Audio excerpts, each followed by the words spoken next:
दोस्तों, हमारे चैनल में आपका बहुत-बहुत स्वागत है।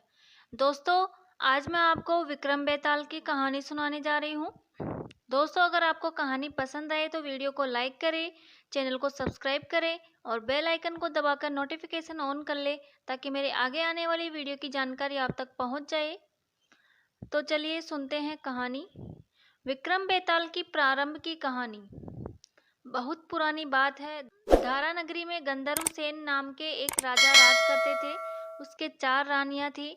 उनके 6 लड़के थे जो सब के सब बड़े ही चतुर और बलवान थे।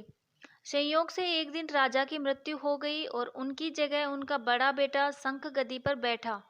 उसने कुछ दिन राज किया, लेकिन छोटे भाई विक्रम ने उसे मार डाला और स्वयं राजा बन बैठा। उसका राज्य दिनों दिन बढ़ता गया और वह सारे जम्बू द्वीप का राजा बन बैठा। एक दिन उसके मन में आया कि उसे घूमकर सैर करनी चाहिए और जिन देशों के नाम उसने सुने हैं उन्हें देखना चाहिए। सो वह गद्दी अपने छोटे भाई भर्तरी को सौंपकर योगी बनकर राज्य से निकल पड़ा।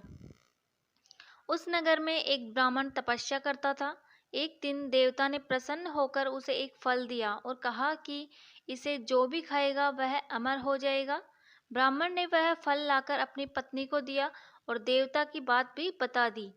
ब्राह्मणी बोली, हम अमर होकर क्या करेंगे, हमेशा भीख मांगते रहेंगे। तुम इस फल को ले जाकर राजा को दे आओ और बदले में कुछ धन ले आओ। यह सुनकर ब्राह्मण फल लेकर राजा भर्तरी के पास गया और सारा हाल कह सुनाया। भर्तरी ने फल ले लिया और ब्राह्मण को 1 लाख रुपए देकर विदा कर दिया। भर्तरी अपनी एक रानी को बहुत चाहता था। उसने महल में जाकर वह फल उसी को दे दिया। रानी की मित्रता शहर कोतवाल से थी। उसने वह फल कोतवाल को दे दिया। कोतवाल एक वेश्या के पास जाया करता था। वह उस फल को उस वेश्या को दे आया। वेश्या ने सोचा कि यह फल तो राजा को खाना चाहिए। वह उसे लेकर राजा भर्तरी के पास गई और उसे दे दिया। भर्तरी ने उसे बहुत सा धन दिया, लेकिन जब उसने फल को अच्छी तरह से देखा तो पहचान लिया। उसे बड़ी चोट लगी, पर उसने किसी से कुछ कहा नहीं। उसने महल में जाकर रानी से पूछा कि तुमने उस फल का क्या किया। रानी ने कहा, मैंने तो उसे खा लिया। राजा ने वह फल निकालकर दिखा दिया। रानी घबरा गई और उसने सारी बात सच सच कह दी। भर्तरी ने पता लगाया तो उसे पूरी बात ठीक ठाक मालूम हो गई। वह बहुत दुखी हुआ। उसने सोचा, यह दुनिया माया जाल है, इसमें अपना कोई नहीं। वह फल लेकर बाहर आया और उसे धुलवाकर स्वयं खा लिया। फिर राजपाट छोड़ योगी का भेष बना जंगल में तपस्या करने चला गया। भर्तरी के जंगल में चले जाने से विक्रम की गद्दी सूनी हो गई। जब राजा इंद्र को यह समाचार मिला तो उन्होंने एक देव को धारा नगरी की रखवाली के लिए भेज दिया। वह रात दिन वहीं रहने लगा। भर्तरी के राजपाट छोड़कर वन में चले जाने की बात विक्रम को मालूम हुई तो वह लौटकर अपने देश में आ गया। आधी रात का समय था। जब वह नगर में घुसने लगा तो देव ने उसे रोका। राजा ने कहा, मैं विक्रम हूँ, यह मेरा राज है, तुम रोकने वाले कौन होते हो। देव बोला, मुझे राजा इंद्र ने इस नगर की चौकसी के लिए भेजा है। तुम सच्चे राजा विक्रम हो तो आओ पहले मुझसे लड़ो। दोनों में लड़ाई हुई। राजा ने जरा सी देर में देव को पछाड़ दिया। तब देव बोला, हे राजन, तुमने मुझे हरा दिया, मैं तुम्हें जीवन दान देता हूँ। इसके बाद देव ने कहा, राजन, एक नगर और एक नक्षत्र में तुम 3 आदमी पैदा हुए थे। तुमने राजा के घर में जन्म लिया, दूसरे ने तेली के और तीसरे ने कुमार के। तुम यहाँ का राज करते हो। तेली पाताल का राज करता था। कुमार ने योग साधकर तेली को मारकर शमशान में पिशाच बना दिया, सिरस के पेड़ से लटका दिया। अब वह तुम्हें मारने की फिराक में है, उससे सावधान रहना। इतना कहकर देव चला गया और राजा महल में आ गया। राजा को वापस आया देख सबको बड़ी खुशी हुई। नगर में आनंद मनाया गया। राजा फिर राज करने लगा। एक दिन की बात है कि शांतिशील नाम का एक योगी राजा के पास दरबार में आया और उसे एक फल देकर चला गया। राजा को आशंका हुई कि देव ने जिस आदमी को बताया था कहीं यह वही तो नहीं है। यह सोच उसने फल नहीं खाया, भंडारी को दे दिया। योगी आता और राजा को एक फल दे जाता। संयोग से एक दिन राजा अपना अस्तबल देखने गया था। योगी वहीं पहुंच और फल राजा के हाथ में दे दिया। राजा ने उसे उछाला तो वह हाथ से छूटकर धरती पर गिर गया। उसी समय एक बंदर ने झपटकर उसे उठा लिया और तोड़ डाला। उसमें से एक लाल निकला जिसकी चमक से सबकी आंखें चौंधिया गई। राजा को बड़ा अचरज हुआ। उसने योगी से पूछा, आप यह लाल मुझे रोज क्यों दे जाते हैं? योगी ने जवाब दिया, महाराज, राजा, गुरु, ज्योतिषी, वैद्य और बेटी, इनके घर कभी खाली हाथ नहीं जाना चाहिए। राजा ने भंडारी को बुलाकर पीछे के सब फल मंगवाए। तुड़वाने पर सब में से एक एक लाल निकला।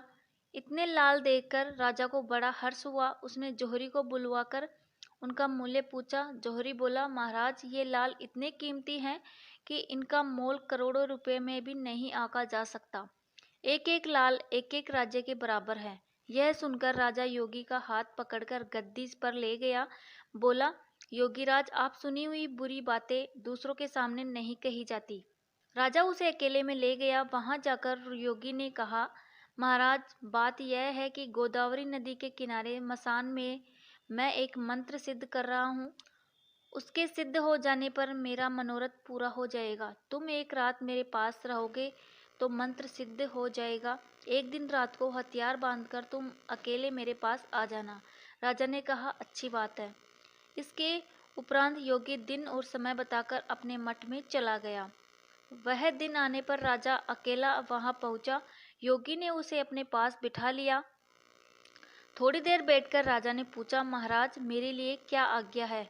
योगी ने कहा, राजन, यहाँ से दक्षिण दिशा में 2 कोस की दूरी पर मसान में एक सिरस के पेड़ पर एक मुर्दा लटका है। उसे मेरे पास ले आओ। तब तक मैं यहाँ पूजा करता हूँ। यह सुनकर राजा वहाँ से चल दिया। बड़ी भयंकर रात थी। चारों ओर अंधेरा फैला था। पानी बरस रहा था। भूत प्रेत शोर मचा रहे थे।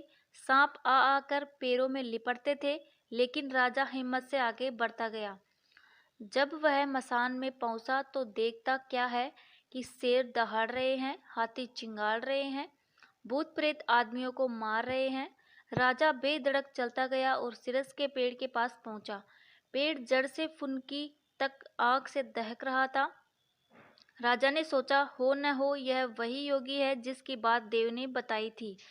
पेड़ पर रस्सी से बंधा मुर्दा लटक रहा था। राजा पेड़ पर चढ़ गया और तलवार से रस्सी काट दी। मुर्दा नीचे गिर पड़ा और दहाड़ मार मार कर रोने लगा। राजा ने नीचे आकर पूछा, तू कौन है?